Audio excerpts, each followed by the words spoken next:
Alors, nous avons aujourd'hui eu une réunion Radico. Radico étant l'organisme qui va nous aider à réaliser notre premier projet commun de la filière Fimarad. Fimarad est une filière de maladies rares de la peau nationale que j'ai l'honneur de coordonner et qui rassemble les centres de référence et de compétences sur le territoire qui s'occupent de maladies rares de la peau. Dans le cadre d'appel d'offres de Radico, qui est un organisme lié à l'INSERM, qui favorise la constitution de cohortes et de leur suivi, avec une réponse à des questions précises posées sur ces cohortes, nous avons décidé, dans le cadre de Fimarad, d'étudier le burden, le fardeau individuel des familles et des patients atteints de maladies rares de la peau. Différents groupes de ces maladies vont donc être ainsi étudiés et rentrés sur la base de données Radico. Des outils d'évaluation du score de burden, du fardeau de ces familles sont en cours de réalisation.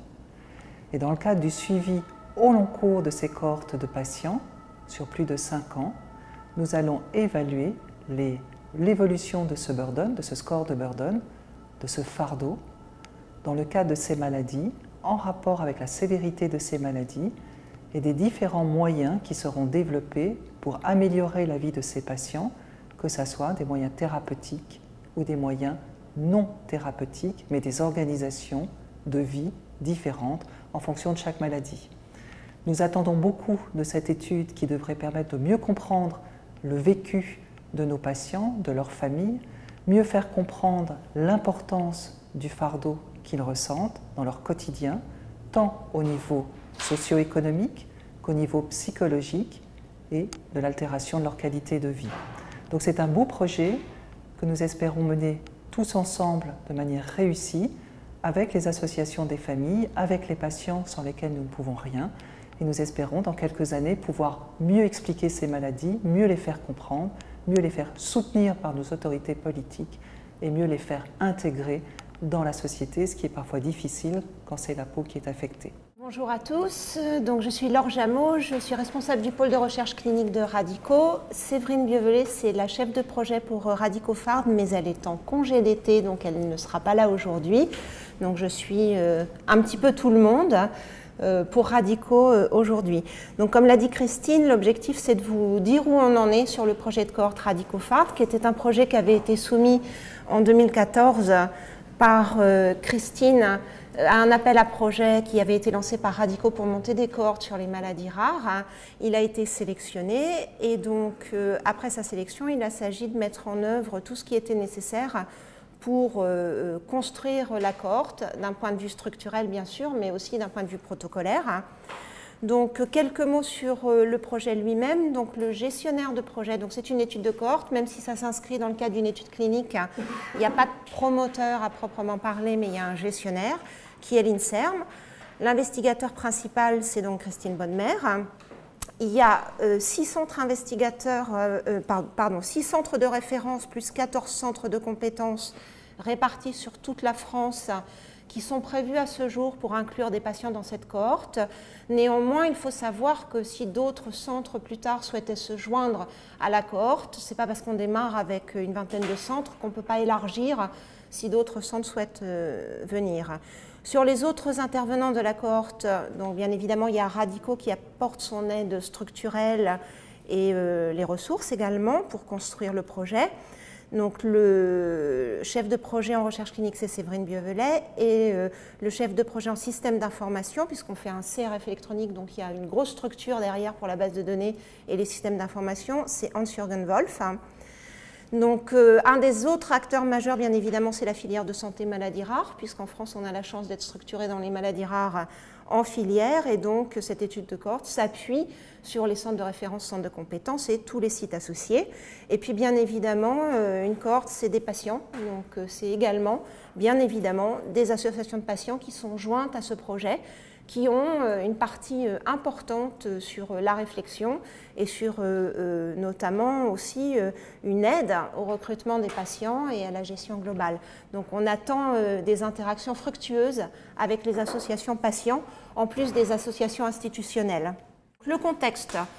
Ben ça, vous le savez tous mieux que moi, ce sont les maladies rares de la peau, avec des objectifs qui sont, pour cette cohorte, de travailler sur des caractéristiques communes qui sont subies par les patients et les familles, à savoir l'impact des maladies sur la qualité de vie, morbidité psychiatrique entre autres, et puis aussi des évaluations socio-économiques. Il y a des différences entre les pathologies qui vont être regroupées au sein de cette cohorte, puisqu'il y en a 9, notamment sur les âges de début, et puis sur des caractères aigus ou chroniques, qui peuvent évoluer par poussée ou qui peuvent être plus lents. Et puis, il y a bien évidemment des traits communs qui justifient qu'on fasse une seule étude de cohorte pour ces 9 maladies, qui sont les atteintes cutanées, qui sont des maladies affichantes. Le fait qu'il y ait une exclusion des patients de son environnement, qu'il soit social ou familial. Le fait aussi qu'il y ait des soins qui peuvent être très très lourds, qui sont coûteux, qui sont complexes et qui sont souvent très mal appréciés par les organismes de soins, on va dire, et notamment aussi par la sécurité sociale.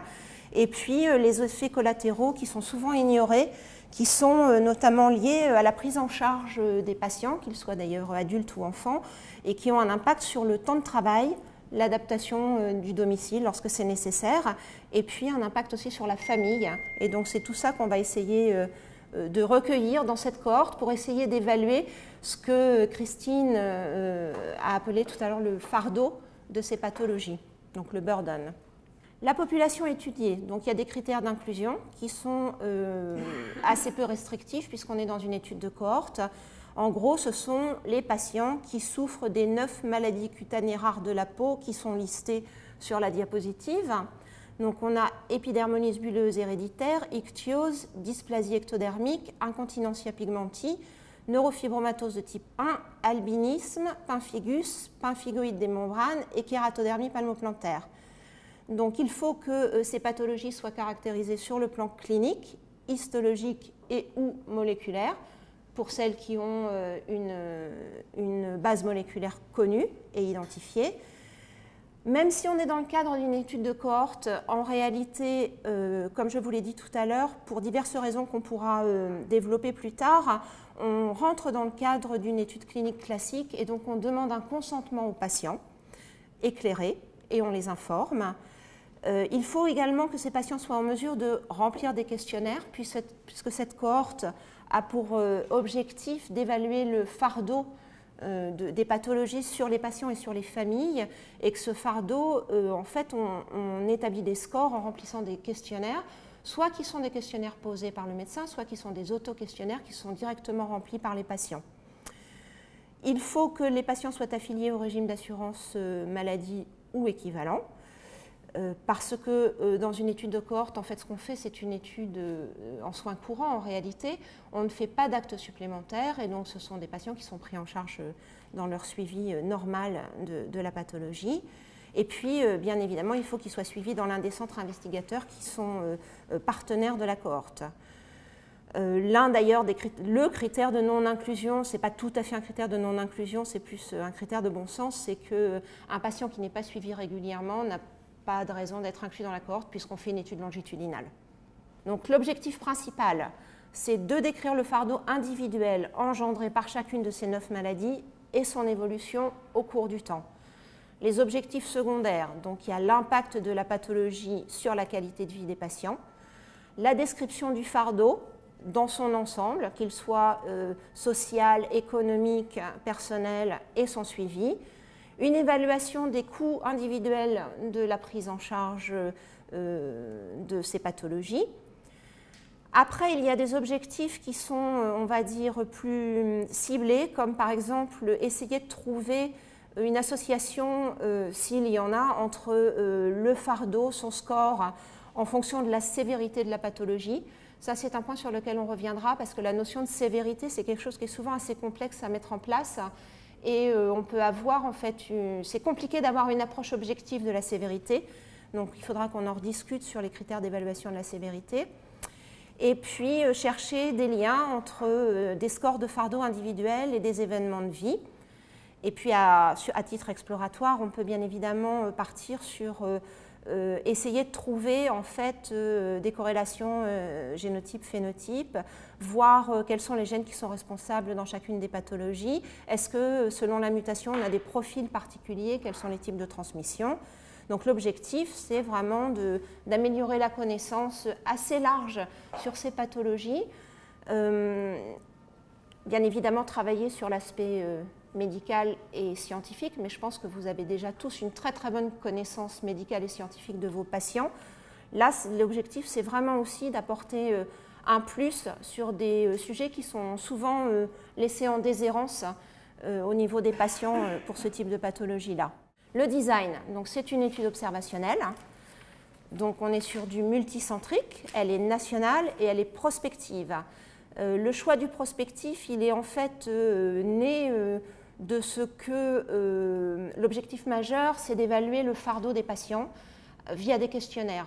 Et dans le passé, les questionnaires n'étaient pas disponibles, donc il n'y a pas eu de réponse à ces questionnaires inexistants. Donc le rétrospectif, s'il a un sens au niveau clinique, c'est-à-dire si on peut collecter quelques éléments d'anamnèse, sur ces aspects-là particulièrement, on ne pourra pas faire de rétrospectif, donc on est vraiment sur du prospectif. La durée d'inclusion, elle a été fixée à 4 ans, mais en réalité, on a rédigé les choses de manière à ce qu'on puisse, à titre exploratoire, poursuivre dans le futur, parce que même si c'est une étude bornée, votre objectif à vous, c'est que ça vous serve, j'ai envie de dire, toujours, pas juste la durée d'étude, il faut que ça puisse aller plus loin. Mais encore une fois, on est dans un cadre réglementaire, donc on est sur 4 ans d'inclusion et une durée de suivi qui est de 5 ans avec une visite trimestrielle. Là encore, le suivi, c'est 5 ans parce qu'on est dans un cadre d'études cliniques, mais on a prévu de pouvoir poursuivre à titre exploratoire. Sur le schéma de l'étude, un schéma qui est relativement classique, donc on va avoir une sélection des patients par les centres de référence, les centres de compétences, donc ils vont identifier les patients qui sont suivis dans leur centre. Les centres vont créer le dossier patient donc, dans un CRF électronique. Et après la sélection, donc pendant la sélection, on a une période d'inclusion qui dure 4 ans. Au début, donc, où le patient sera inclus dans l'étude, on demande de signer et d'informer les patients. Et puis, il y aura une collecte de données cliniques qui correspondra à l'équivalent d'une anamnèse et bien évidemment la visite d'inclusion, toujours faite par les centres de référence et les centres de compétences qui suivent les patients. Et ensuite, il y a les visites de suivi qui sont faites dans le cadre de la pratique médicale courante. Donc, je ferai une modification ici sur le timing des visites, donc soit trimestriel, soit le schéma classique. Pendant lesquelles on collectera des données dans le CRF électronique pour la partie clinique et au même moment, les patients auront accès aux questionnaires qu'ils doivent remplir, soit que ce sont des auto-questionnaires qu'ils remplissent directement via un lien dans le CRF électronique, soit que ce sont des questionnaires auxquels ils répondent avec une assistante sociale, avec un médecin, avec une aide, selon le cadre habituel et l'habitude de vos pratiques. Donc il y a des questionnaires de qualité de vie, il y a du questionnaire médico-social qui a été mis en place par Hélène Dufresne. Il y a les questionnaires de fardeau, donc spécifiques aux pathologies sur lesquelles Charles a travaillé. Et puis il y a les données cliniques qui sont, on va dire, vos données classiques. Sur le calendrier prévisionnel de l'étude, donc ce qu'on espère, c'est pouvoir soumettre au pôle de recherche clinique de l'INSERM le projet pour un accord de promotion, donc de promotion-gestion. On avait eu un accord de principe au moment où on avait reçu le proposal de Radico-FARD de l'INSERM. Néanmoins, pour qu'ils nous disent oui, c'est sûr, on est d'accord, il faut leur présenter le dossier complet, c'est-à-dire un protocole, les notices d'information, les annexes, tout ce qu'on demande aux patients, le CRF, bref, le dossier complet. Notre souhait, ce serait de le soumettre au mois de juillet, même si on a bien conscience qu'il y a encore un peu de travail avant de soumettre aux agences réglementaires. Le PRC, c'est un accord de principe, ils vont regarder le protocole, ils ne vont pas regarder en détail comment on collecte les données, ce n'est pas leur objectif. Ils vont nous dire, oui, on est d'accord pour être gestionnaire ou non, on n'est pas d'accord pour être gestionnaire. Bon, je pense d'ores et déjà pouvoir vous dire que ce sera oui, il n'y a aucune raison que ce soit non compte tenu de l'étude. Ensuite, on était parti sur un avis du C2EI pour septembre, donc finalement ce sera CPP et non pas C2EI. Et il faut qu'on ait bien évidemment revu avec chacun d'entre vous le process des visites et donc le CRF, hein, avec tout ce qu'on collecte. Donc on vous fera des propositions le plus vite possible de tout ce qu'on a pu colliger à partir de vos cahiers cliniques. Donc initialement, puisqu'on était parti sur avis du C2EI puis CCTIRS-CNIL, c'était du séquentiel. Maintenant, si on fait un CPP, je pense qu'on fera CPP et CCTIRS en même temps, la soumission, pour ne pas perdre de temps.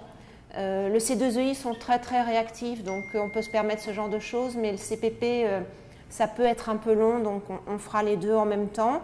Et puis la CNIL pour la fin d'année. C'est notre objectif interne.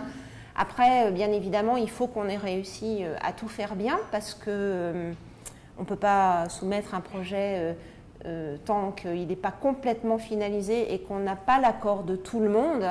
Et comme c'est pas vraiment une cohorte, c'est plutôt une métacohorte, hein, il y a 9 pathos, donc forcément ça prend un petit peu de temps de mettre tout le monde sur la même longueur d'onde. Ensuite, lorsqu'on aura l'accord de la CNIL, donc la CNIL, je pense que vous êtes tous au courant, c'est un long processus, c'est assez difficile. Ça ne s'arrange guère avec le temps. Aujourd'hui, je peux vous dire qu'ils reçoivent 1200 dossiers, la cellule santé, hein, 1200 dossiers par an à revoir, et ils sont 4. Donc les délais sont extrêmement longs, c'est 6, 7, 8 mois. Néanmoins, nous, on a fait le choix de faire une requête auprès de la CNIL pour que ce soit la même personne qui revoit tous nos dossiers, puisque l'objectif de la CNIL, c'est de vérifier quelles sont les informations qu'on collecte auprès des patients, de vérifier que c'est bien en conformité avec la réglementation et de s'assurer de la sécurité. Donc le point majeur pour la CNIL, c'est la sécurité des données. Est-ce qu'on est en hébergement HADS? Est-ce qu'on a bien crypté? Est-ce qu'il y a des codes? Donc nous, tous nos projets étant construits pareil, normalement, une fois qu'ils ont donné leur accord pour un projet, ça devrait aller plus vite pour les autres, à condition que ce soit toujours la même personne qui regarde les projets. À l'origine, ils avaient refusé, ils ont changé leur fusil d'épaule, donc on espère que ça permettra d'améliorer un petit peu le processus. Mais voilà, je ne vous fais pas de fausses promesses, hein. La CNIL, c'est difficile, c'est très long juste parce qu'ils sont terriblement engorgés. Pour les aspects réglementaires cliniques, la validation, à partir du moment où notre hébergeur agréé de données santé aura validé notre première cohorte, on aura des retours assez rapides, maximum un mois, c'est bon, ils ont vu le CRF, ils acceptent d'héberger la donnée et on est d'accord sur la façon de procéder. Juste pour vous dire, parce que je pense que c'est quelque chose qui n'est pas connu, parce que dans les structures hospitalières, l'hébergement des données se fait directement par la structure hospitalière. Donc sur des cohortes nationales à données de santé et données personnelles, on a l'obligation d'aller chez un HADS. C'est extrêmement coûteux. Donc ça, c'est Radico qui prend en charge. C'est plusieurs centaines de milliers d'euros par cohorte. Donc on est vraiment sur des très très gros budgets. Et l'un des gros budgets de Radico, c'est d'assurer la sécurité des données patients collectées dans le cadre des cohortes. Ensuite, la fin d'étude, c'est selon le protocole, donc c'est dernière visite du dernier patient inclus, mais comme je vous disais tout à l'heure, on a écrit les choses pour pouvoir continuer à titre exploratoire, et dans quelques temps, selon vos souhaits et selon comment se déroule l'étude, on fera des demandes d'amendement au protocole auprès des agences réglementaires pour étendre la cohorte, de manière à ce qu'elle ne soit pas bornée dans le temps.